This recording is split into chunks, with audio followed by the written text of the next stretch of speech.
अब प्रश्न ये खड़ा हो गया कि महाराज जी शरीर 5 चीजों से मिलकर बना है, 5 में समा गया, आत्मा परमात्मा का स्वरूप है। गोस्वामी जी भी इस बात को लिख रहे हैं, ईश्वर अंश जीव अविनाशी, चेतन अमल सहज सुख राशि।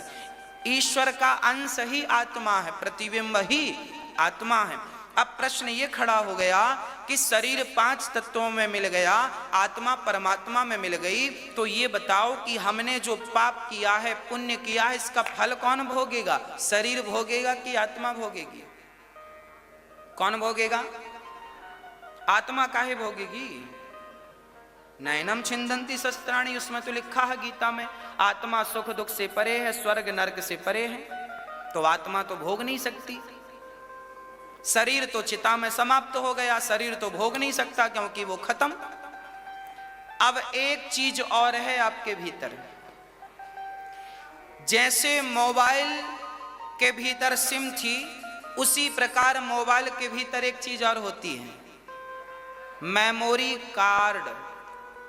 मेमोरी कार्ड होता ना मोबाइल में, आपका मोबाइल जब फोटो क्लिक करता है तो वो फोटो जाके मेमोरी में सेव होती है।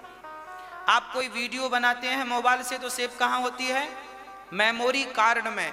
उसी प्रकार आपका शरीर तो चिता में जल गया, आत्मा परमात्मा में मिल गई, परंतु वो सूक्ष्म शरीर, हमारे पास एक शरीर और है जिसे हम सूक्ष्म शरीर कहते हैं, जिसे हम उस सूक्ष्म शरीर को विद्वान लोग मन भी कहते हैं। मन ये मन जो है, मन ये सूक्ष्म शरीर है, ये मन ही मेमोरी कार्ड है। इसके भीतर आपका अच्छा बुरा सब सेव है, आपने जो अच्छा किया बुरा किया सब मन सेव करता है।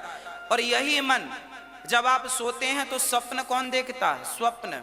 ये मन ही स्वप्न का दृष्टा है, सूक्ष्म शरीर ही स्वप्न का दृष्टा बनता है और वही स्वप्न देखता है। सपने में भी एक शरीर होता है आपके पास, हाँ या ना?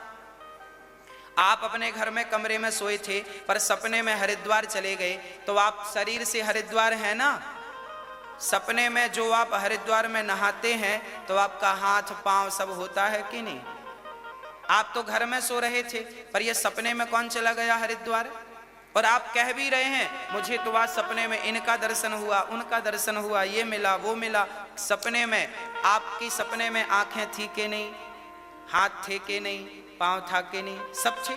इसका मतलब 2 शरीर हो गए कि नहीं? एक शरीर वो जो बिस्तर में सो रहा था और एक शरीर वो जो सपना देख रहा था हरिद्वार में। तो ये जो सपना देखने वाला स्वप्न का दृष्टा है, यही शरीर 5 तत्वों में मिल गया, आत्मा परमात्मा में। अब ये स्वप्न देखने वाला शरीर ही जाकर आपके पाप और पुण्य का फल भोगता है।